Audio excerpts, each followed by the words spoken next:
괜찮을 거야. 잊어줄게, 보내줄게. 다시 널 찾지 않아. 내 사랑 돌아오지 마. 널 떠나도 나 울지 않을게. 부족했어 내가 더 많이 미안해. 이렇게 사랑이 끝나간다. 자, 오늘의 신청곡이었습니다. 버즈 사랑하지 않는 것처럼. 자, 수업할 부분은 190쪽부터 191쪽, 또 192쪽부터 195쪽까지고, 오늘 게 이제 시험 마지막입니다. 시험 범위는, 임진왜란부터 6단원 전체입니다. 자, 오늘 배울 핵심 키워드고요. 일단 국학이라는 말, 국은 나라 국자입니다. 나라 국자. 그래서 우리나라의 역사, 우리나라의 지리, 또 우리나라의 언어를 연구하려는 이 조선 후기의 나타난 움직임들을 국학이라 부르고요. 우리가 예전부터 중국 중심에 너무 치우쳐왔다라는 이걸 비판하면서 우리의 것에 좀 더 집중하자라는 이런 새로운 움직임을 국학이라 부릅니다. 자, 그리고 이제 서민문화라는 단어 핵심 키워드인데, 이제 조선 후기가 되면 이제 농업과 상업이 발달하면서 사람들이 좀 경제적으로 조금 여유로워집니다. 자, 그러면 사람들이 이제 먹고 살만해지면 당연히 이제 교육과 문화에 대한 어떤 욕구가 생겨나게 되고요. 자, 그래서 일반 대부분 서민들도 이제 이 문화 생활을 즐길 수 있게 됩니다. 그래서 이제 이전까지만 해도 이 문화라는 거는 양반 중심, 양반이 소유하고 양반이 향유하고 양반이 이제 즐기는 거였다면, 이제 서민들이 만들어내고 즐기는 새로운 문화가 조선 후기에 등장하게 되는데, 오늘 이 두 단어 핵심적인 단어입니다. 자, 일단 이제 국학이 뭐냐 간단하게 알아보겠습니다. 그냥 머리 쓰고 말면 되고 시험에 안 낼 겁니다. 이런 부분은. 자, 우리가 원래 중화사상이라고 해서 이 세상의 가장 중심 국가, 문명 국가는 중국이다라고 해서 우리가 조선은 명나라로부터 배워야 된다라고 해서 이 중화사상을 우리도 배워야 된다라는 게 이 조선 전기 때부터 우리가 가지고 있다는 생각이고요. 자, 근데 이제 문제는 명나라가 멸망했죠. 세상에서 가장 문명 국가였던 명나라가 멸망했다. 자, 근데 이 명나라의 뒤를 이은 청나라는 오랑캐입니다. 자, 그러다 보니까 이 명나라로부터 배운 우리 조선만 이 중화를 보존하고 있다라는 이런 소중화 사상이라고 합니다. 작은 중화 사상. 그래서 이런 소중화 사상에 우리 조선 후기 때부터 슬슬 젖어들기 시작하는데, 자, 이런 성리학적인 세계관에 반발하면서 이제 중국 중심 세계관에서 벗어나자, 이제 우리 조선에, 우리의 것에 좀 더 관심을 갖자라고 하는 우리 역사, 우리 언어, 이 지리에 대한 관심, 이런 것들을 국학이라 부르고요. 국학의 내용들, 자, 이런 것들이 대표적인 국학의 움직임들입니다. 역사에 강조한 사람은 안정복이 쓴 동사강목, 또 유득공이 쓴 발해고라는 책, 또 지리에 대해서 나온 책들은 이제 이중환이라는 사람이 쓴 택리지. 이건 어느 땅이 살기가 좋고 살기 좋은 땅이 갖춰야 될 여러 가지 조건들, 이런 것들을 분석해서 어디가 살기 좋은지를 나타낸 책이고, 또 김정호의 대동여지도. 자, 여기 지금 선생님이 올려놓은 이 홈페이지에 들어가면 대동여지도를 여러분이 자세하게 살펴볼 수 있습니다. 이런 것들이 우리 지리에 대한 관심에서 나온 움직임들이고요. 그 다음에 우리 언어, 이런 훈민정음 문해라는 책, 그 다음에 백과사전식, 이 이수광의 지봉유설과 이익의 성호사설, 이런 것들이 다 우리나라 자체에 대한 관심에서 나온 국학의 일부분입니다. 자, 두 번째, 이제 과학기술. 이제 서양에서 이런 새로운 과학기술들이 청나라를 거쳐서 전파하게 됩니다. 우리가 저번에 배웠던 종교 부분에서도 이제 청나라를 거쳐서 중국을 거쳐서 새로운 종교들이, 서양의 종교들이 들어온다고 했죠. 자, 여기도 마찬가지인데, 이제 정약용이라는 사람이 이 거중기라는 이 무거운 돌을 들어 올리는 기구입니다.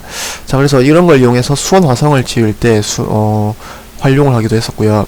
또 김성문, 홍대웅이라는 사람들은 이제 이 중국에서 들어온 책들을 읽어보고 지구가 세상의 중심이 아니라 지구도 스스로 돌고 또 태양 주위를 돈다라는 지구가 세상의 중심이 아니다라는 것을 깨닫고 이제 책을 써서 알리게 됩니다. 자, 그리고 이제 세계 지도가 이제 중국으로부터 들어옵니다.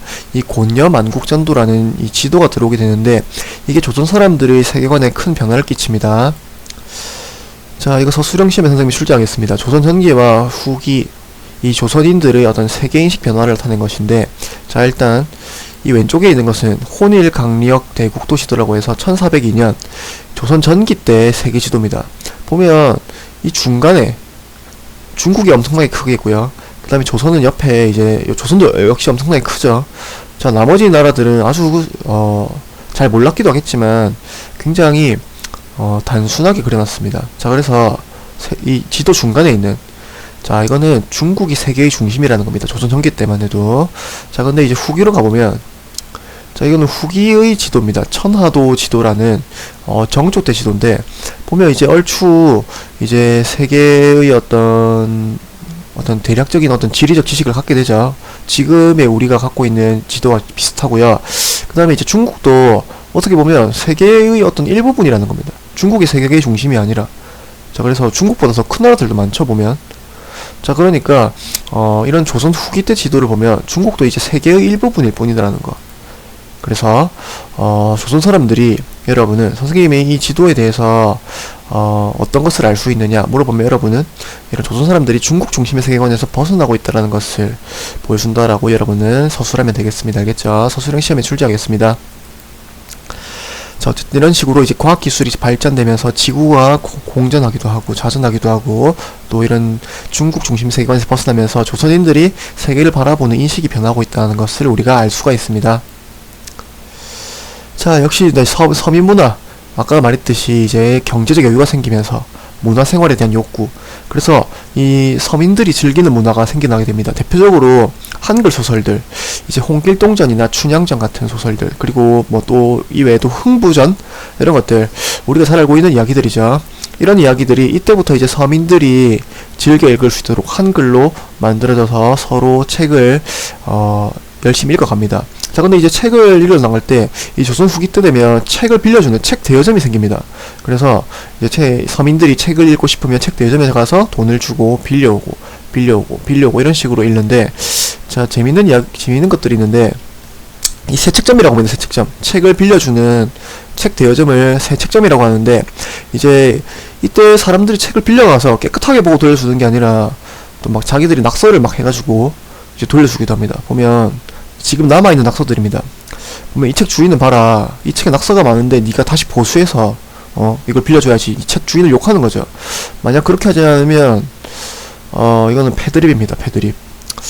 조선시대에도 이미 패드립이 존재했었다라는 거 우리가 알 수 있습니다.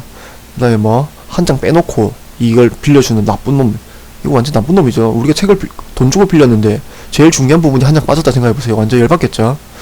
이건 또 보면 이 책 주인 봐라, 이 책이 한 권짜리 책인데 네가 이걸 쪼개가지고 4권으로 만들어가지고 이 남의 재물 돈 벌려고 4권짜리로 만드니, 이런 잡놈이 이런 말 해도 되는지 모르겠지만, 자, 이런 것들이 지금도 남아있는 낙서들입니다. 그래서 당시 사람들이 얼마나 책을 열심히 빌려 읽었고 또 책 읽는 값이 좀 부담이 됐겠죠. 읽고 싶은데 비싸니까. 자, 이런 것들을 보면서 당시 어떤 조선 후기 사람들의 어떤 모습을 알 수가 있습니다. 그 다음에 이제 서민들이 또 즐기는 사설시조, 이거는 글 형식으로 풀어 쓰는 시조입니다. 시조. 서민들이 쓰는 시조입니다. 내용도 보면 굉장히 재밌고, 이 판소리 탈춤 같은 것도 다 보면 사회 부조리를 비판하거나 양반을 풍자하는 내용을 담고 있습니다. 사설시조 대표적인 거와 탈춤의 대표적인 거 하나만 보겠습니다. 자, 이거는 조선 후기 사설시조 중 하나인데 제목이 두꺼비 파리를 물고 라는 책입니다. 자, 보면 옛날 한글이라서 좀 여러분이 해석하기 어려운데 대강은 그래도 뜻은 무슨 뜻인지 알 겁니다. 두꺼비가 파리를 물고 두엄 위에 앉아 있는 겁니다. 두엄이 뭐냐면 우리가 농사 때 이제 갖다 쓰려고 비료로 쓰려고 만들어 놓은 똥 같은 겁니다. 똥 섞어서 만든 거. 그런 두꺼비가 파리를 물고 이 똥 위에 앉아 있는데 건너선을 바라보니까 이 송골매가, 하얀 송골매가 떠 있어가지고 가슴이 놀래가지고 갑자기 두꺼비가 풀쩍 뛰어내려서 내놨다가 이제 두엄 밑에 자빠졌습니다. 두꺼비가. 그래서 두꺼비가 자빠졌는데 부끄럽겠죠. 부끄러운데 이제 뭐라고 하냐면 지를 야 내가 날래가지고 내니까 이제 살았지 큰일 날 뻔했다 이런 이야기입니다. 그래서 두꺼비는 이제 탐관오리들 이제 힘없는 서민을 괴롭히고 있는데 두꺼비가 보면 멍청하고 좀 느리느리하게 생겼죠. 그러니까 이제 탐관오리에 빗대서 욕하고 있는 거죠. 이제 우리야 힘이 없으니까 너희가 지금 괴롭히고 있는 건데 이 백송고를 보면 니도 그냥 비굴하게 그럴 수밖에 없다라는 거. 서민들이 지은 겁니다. 서민들이 이 탐관오리를 비판하면서 지은 사설시조 중 하나고요. 자, 이거는 이제 봉산탈중 중에 이제 말뚝이라는 인물의 대사입니다. 그러면 말뚝이가 양반을 소개하고 있죠. 양반 나오신다 하면서 양반이라고 하면 뭐 노론 소론 호조 병조 옥당 다 지내고 뭐 정승 육판서 다 지낸 재상으로 계신 양반이 아니라 개잘량, 이거는 뭐 개가죽으로 만든 방석 같은 겁니다. 그래서 이 개잘량이라는 개방석의 양자에 이 개다리 소반은 우리가 밥상이죠. 밥상. 이 개다리 소반이라는 반자를 쓰는 양반. 그래서 양반이 별거 아니라는 겁니다. 그 양반들이 야 이놈아 뭐야 하니까 말뚝이가 다시 이 양반들 네가 잘못 들은 거라고. 네가 최고다면서 막 하니까 양반들이 막 좋아가지고 춤을 추네 막 이러면 이런 것들을 이제 서민들이 보고 즐기면서 같이 춤을 추고 하하호호 웃으면서 이제 양반들을 조롱하고 풍자하는 거죠. 이런 것들이 조선 후기 때 나타나는 어떤 서민 문화의 특징입니다. 사회 부조리 비판 또 양반을 풍자하는 내용들 반드시 기억해야 되겠죠. 그 다음에 새로운 그림체가 유행합니다. 조선 후기 때 나타난 새로운 그림체인데 이제 진경산수화라고 해서 우리가 중국 그림을 그리고 중국 사람들이 책에 나오는 걸 상상해서 그리는 조선 전기 때만 해도 그런 내용이었는데 이제 아름다운 우리나라의 자연환경을 소재로 합니다. 자, 대표적인 그림 하나 반드시 기억해야 됩니다. 정선의 인왕제색도라는 그림입니다. 이거는 서울에 가면 인왕산이라는 산이 있는데 그 산에 이제 비가 오고 나서 구름이 껴있는 모습을 이 정선이라는 사람이 그린 그림이고 역시 우리나라 자연을 이렇게 아름답게 표현했다라는 점에서 새롭게 조선 후기 때 나타난 어떤 우리나라 환경에 대한 어떤 관심도를 보여준 것이고요. 그 다음에 풍속화. 이제 서민들이 이런 문화를 만들어내면서 서민들의 삶을 그림으로 표현하는 풍속화가 나타납니다. 그래서 대표적인 인물들이 김홍도나 신윤복 같은 조선 후기 풍속 화가들이고요. 대표적인 그림 하나씩만 보겠습니다. 유명한 그림이죠. 김홍도의 씨름이라는 그림이고 이 당시 사람들이 모여서 이제 씨름을 즐기고 있는 서민들의 모습을 그림으로 표현한 것입니다. 보면 뭐 엿도 팔고 있고요.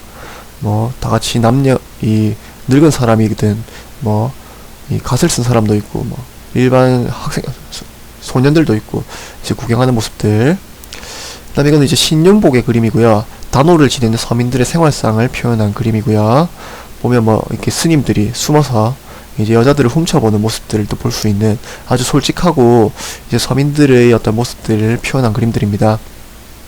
그 다음에 민화라는 그림도 있는데 이제 이런 것들은 이제 서민들이 소박한 소망을 담은 그림들인데 대표적인 거 이런 거는 까치와 호랑이라는 그림인데 보면 둘 다 이제 호랑이나 까치나 다 나쁜 기운을 막아주는 동물들입니다. 그래서 이걸 그려놓고 이제 올 한해 이 나쁜 기운을 막아주는 것을 그리는 이 대표적인 민화입니다. 민화.